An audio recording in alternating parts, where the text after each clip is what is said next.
So this gateway is probably the most literal gateway in the exhibition. When we talk about liminal zones and the fragile places where magic happens. So on the water's edge or on the water's surface, or as you cross a threshold into a building or into a forest, perhaps through a gate or over a stream. A bridge is another powerful place. So this one really alludes to Gothic architecture and cuspate arches.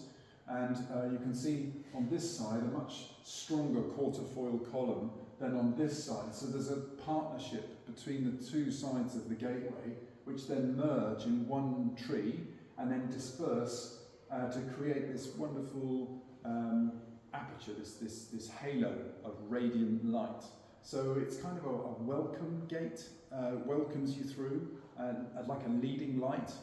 So there's all those mixed metaphors all wrapped up in one piece. It's very slim and very flat, it goes right up against the wall, and the light, in this case, really brings out the shadows and doubles every linear aspect of the piece.